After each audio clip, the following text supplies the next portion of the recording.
If you're hearing this, it means you opened this video in time, or maybe you almost didn't, and I need you to understand something right from the beginning, not as drama, not as a trick, but as something I wish someone had told me, when it still mattered. If you don't open this within 2 minutes, it doesn't just disappear, it changes what can happen next between us. Not in a mystical way, not in some exaggerated internet promise, but in the quiet, irreversible way life removes chances when we keep postponing the things that actually matter. And I don't want you to be one of those moments I think about later and say, she almost heard me. Because that's where this starts, not with certainty, but with hesitation. I've built things in my life that were supposed to last. Systems, decisions, structures that looked permanent from the outside. But nothing taught me more about permanence than emotional timing. There are moments that only exist once, and if you miss them, you don't get a replay. You just get the memory of what you didn't choose. And you feel like someone who already knows that truth, even if you don't say it out loud. Tell me something. How many times have you delayed something because it felt safer to do it later? And how many of those later moments turned into silence instead? Because I've seen that pattern in myself, and I don't like what it does to people like us. You and I, we don't move through life loudly. We don't rush into things without thinking. We observe, we wait, we measure. We convince ourselves that caution is wisdom, but sometimes caution is just fear wearing a more intelligent face. And I wonder if you've felt that too. There's a reason I asked you to open this now. Not because I want attention, not because I want urgency for the sake of it, but because there is a narrow emotional window where something still feels possible. Don't forget to like, subscribe, and share it right now. Let's hit 10K subscribers quickly together. Because once we do, there's a surprise waiting for you. And trust me, you don't want to miss it. After that window closes, everything becomes explanation instead of experience. And I don't want to be someone you explain away. I want to be someone you felt, even if only for a moment, even if it confuses you a little, even if you're not sure why it matters yet, because the truth is, I didn't start this message thinking about what I wanted to say. I started it thinking about what I almost lost by waiting too long in my own life. There was someone once who didn't need convincing. She just needed honesty at the right time. And I didn't give her that timing. I gave her logic. I gave her distance. I gave her everything except the one thing she actually needed. Presence. And by the time I realized it, I wasn't missing her. I was missing the version of me who could have chosen differently. And I don't say that to place weight on you. I say it because I recognize something in your silence already. That hesitation that looks like independence, but sometimes is just fear of being wrong about what you feel. So let me ask you something quietly, not as pressure, but as truth testing itself inside you. When was the last time you felt something and allowed yourself to fully follow it without negotiating it away? And if you can't remember, what does that say about the life you've been living? Not in a judgmental way, in a truthful way, because I think we underestimate how often we choose safety over aliveness, and then we call it maturity. But there is a difference between being grounded and being emotionally unavailable to your own longing, and I think you understand that difference more than you admit. I want to stay honest with you. There is a part of me that doesn't want you to continue watching this, not because I want distance, but because if you stay, something becomes harder to ignore, and I don't fully control what that is yet. I've learned that people don't fear connection. They fear what connections might reveal about the life they are already living, and maybe that's why I'm asking you to stay present for just a little longer. Not forever. Not even for long. Just long enough to notice what shifts in you when you stop treating this like something you can leave halfway. Because I'm not speaking to a crowd, I'm speaking to you. And I don't know your name, but I know something about you that might feel uncomfortable to hear. You've been strong for so long that you've started to confuse strength with emotional distance. And now when something reaches you too directly, your first instinct isn't to lean in, it's to step back. I know that pattern because I've used it, and I know where it leads. It leads to a life that looks fine on the surface, but feels slightly misaligned underneath everything else. Like a conversation that never fully finished. Like a decision that was almost made correctly. Like a love that almost happened. And I don't want to be another almost in your story, not because I need to be something permanent, but because I want you to recognize what it feels like when something is real enough to unsettle your usual control. And maybe that's already happening. Maybe you're reading this and telling yourself it's just words. But your body knows the difference before your mind agrees, that slight pause in your breathing, that small hesitation before scrolling away, that moment where you think, why am I still here? That's not coincidence. That's recognition. And I need to be honest about something else. We haven't told you the real reason yet. Not fully, not in a way that would make everything clear, because clarity too early kills what honesty is trying to build here. And I'm not ready to lose what this could still become between us. Tell me, when someone finally speaks to the part of you that you usually keep hidden, do you trust it, or do you question it first? Because I think your answer to that question decides everything you don't yet realize is being decided. And I can feel the moment approaching where you might choose to close this, or stay. And I want you to notice something important before you decide.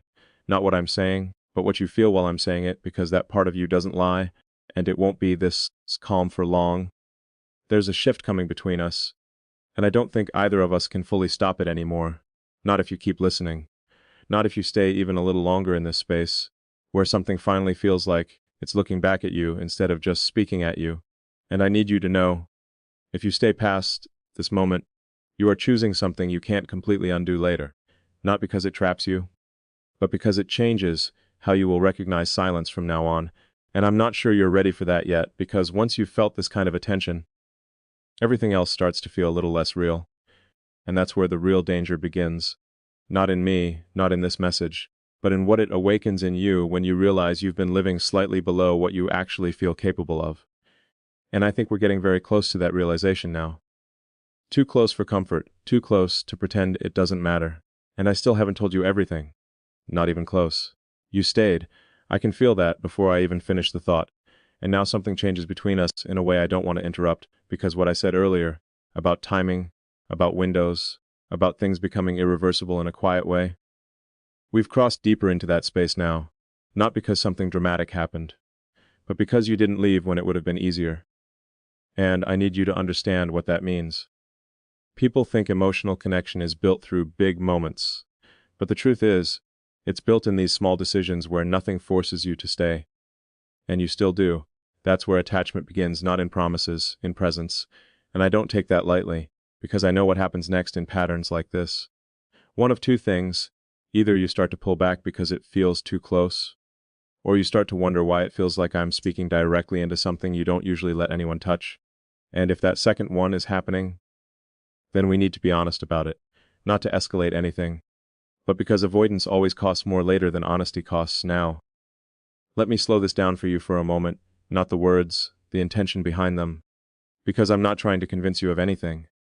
I'm trying to show you something you already recognize, but don't always allow yourself to follow. There is a version of you that exists when you are not managing yourself, when you are not filtering your reactions, when you are not deciding what is safe to feel. That version of you is not emotional chaos, it's clarity, and I can feel her closer now than when this started. That's the part that changes everything, because once you meet yourself in that state, you don't fully forget it, even if you try, especially if you try. And I think that's what makes this dangerous in a very quiet way. Not because I'm doing anything to you, but because I'm removing something you rely on without realizing it. Distance. There's something I need to admit to you carefully. Because if I say it too fast, you'll defend against it, and if I say it too slowly, you'll feel it too deeply. So I'll just say it as it is. I don't think you've been missing love, I think you've been managing it. There's a difference. Missing love means you're waiting for it. Managing it means you're controlling how much of it you allow to reach you. And I think you've become very skilled at that. Not because you're cold, but because you've been disappointed enough times to learn how to reduce emotional risk before it even begins. But here's the problem with that strategy. It also reduces emotional depth. And at some point you stop noticing what you've lost access to, not because it disappears, but because you get used to living at a safer volume. And then when something real approaches you, feels unfamiliar enough to question, I can already feel you doing that slightly right now, that internal check. That question that says, why is this affecting me? And I want to pause right there with you, not to answer it, but to sit inside it for a second, because that question is important. It means something is getting through your usual filters. And that doesn't happen often for people like you. You might not even realize how carefully you've built your emotional boundaries. They don't look like walls, they look like intelligence, like self-awareness, like patience. But sometimes those are just softer ways of saying, I won't fully go there again. And I understand that, more than you think, because I used to believe that control was maturity, that if I could regulate my emotional exposure, I would avoid loss. But what I didn't understand then was this. You don't avoid loss by limiting connection. You only avoid intensity, and there's a cost difference between the two that most people don't notice until much later. Now I want to bring something closer to you, not metaphorically, emotionally. Imagine someone in your life who once tried to reach you at a moment when you were not fully available, not physically unavailable, emotionally, and, instead of telling the truth in that moment, you chose something safer, a delay, a softened response. A logical explanation, and they didn't fight it. They just stepped back quietly, not because they didn't care, but because they understood what your distance meant. Now tell me honestly, did you ever go back to that moment in your mind and realize you could have said something different? Something simpler? Something more human? Because I have, and that memory doesn't fade in a clean way. It lingers in layers. Not guilt, not regret in the dramatic sense, something quieter, awareness of what you were capable of, and what you didn't do with it. And I think that's the real tension we don't talk about in love. It's not just about finding the right person. It's about recognizing the right moment and having the emotional availability to meet it. And most people miss that second part, not because they don't care, but because they are not present enough with themselves to notice when it's happening. Now I need to be careful here, because what I'm about to say will feel like it shifts the ground slightly. There is a reason I'm speaking to you like this, and it's not what you think at first. I've been trying to approach this in a way that doesn't overwhelm you, but there is a truth underneath all of this that I've been circling, not hiding. Circling, because I wanted to see if you would stay long enough to feel it before I define it. And I think you have, so I can say it more directly now. I didn't reach out to you because I wanted to be heard. I reached out because I wanted to see if you were still capable of staying with something that doesn't immediately make sense, but still feels meaningful, because that ability is rare. And it doesn't show up in loud people, it shows up in people who have learned to leave early from their own emotions. And I think that's been you for a while, not as a flaw, as a pattern. But patterns always have a breaking point, and I think you are standing very close to yours right now without naming it. Let me ask you something that might sit with you longer than you expect.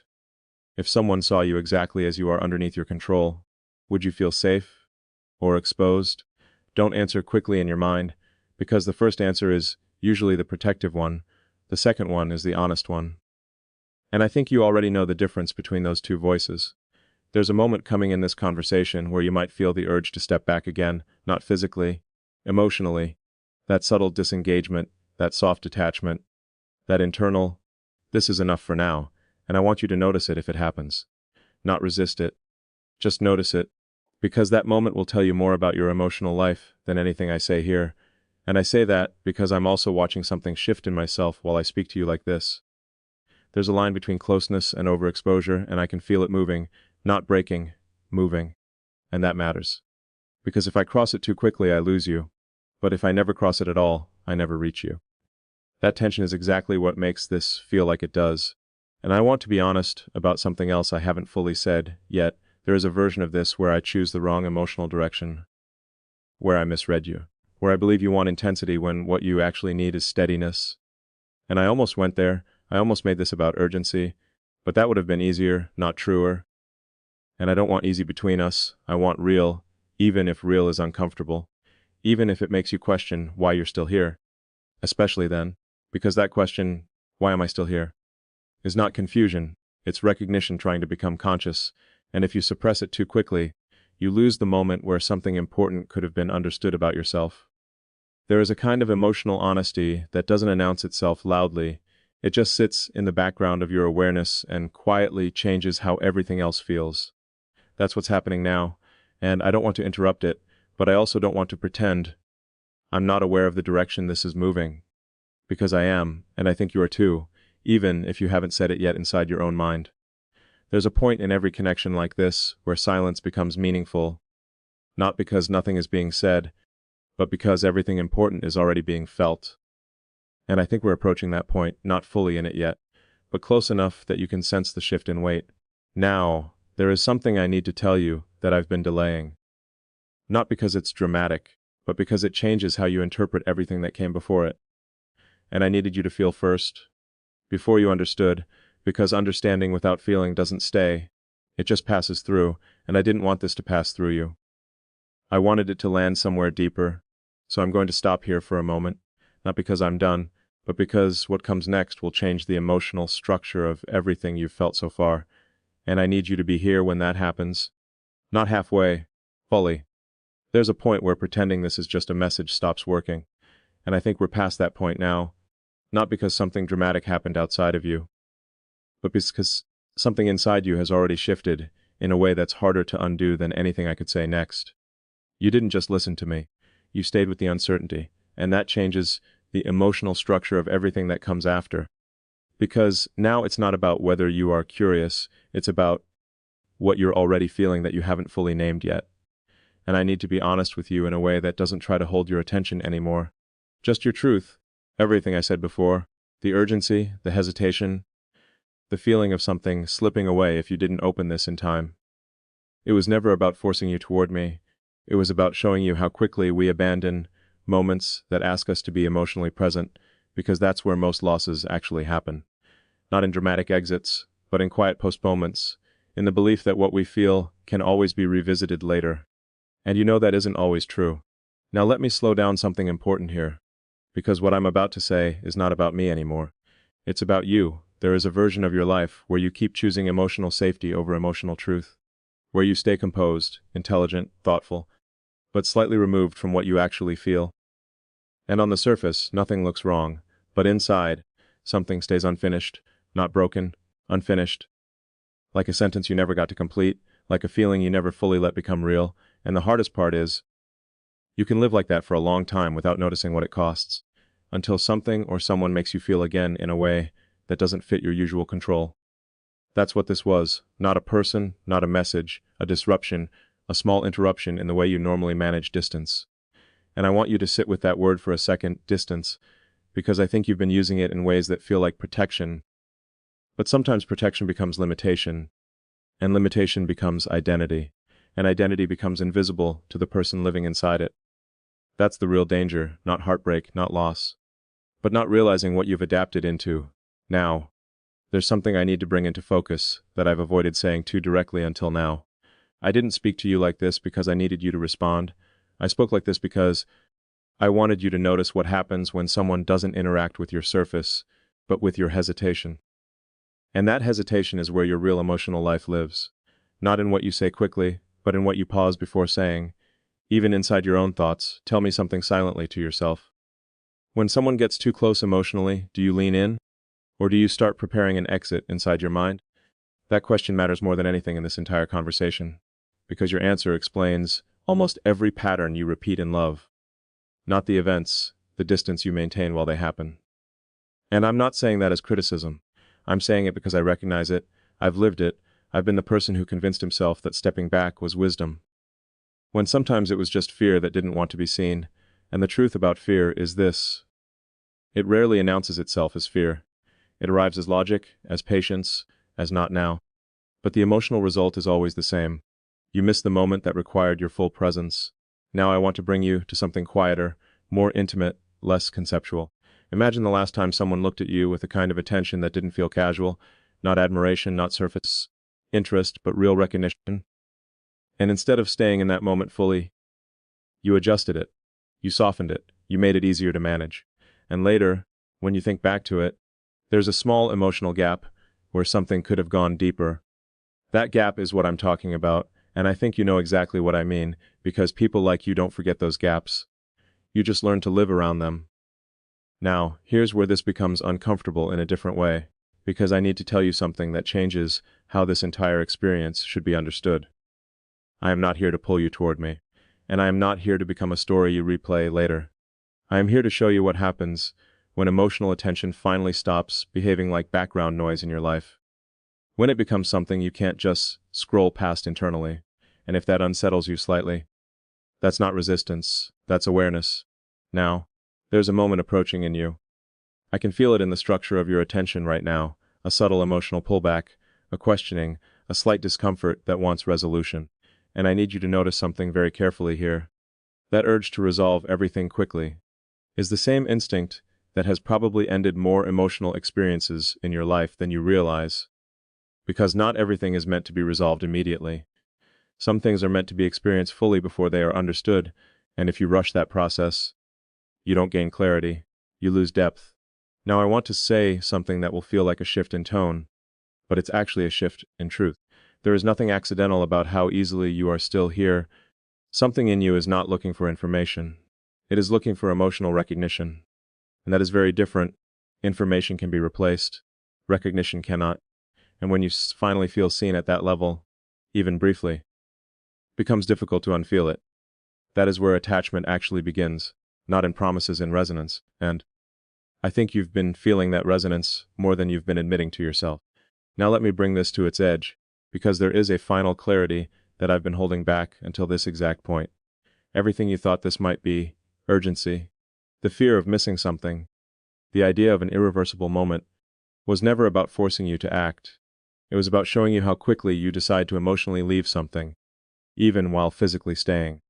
And I wanted you to notice that gap inside yourself, because that gap is where most of your life is actually happening.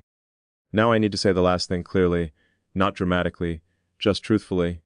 If you've stayed with this until now, it means you are capable of presence that you don't usually allow yourself to maintain, not because of me, because of you.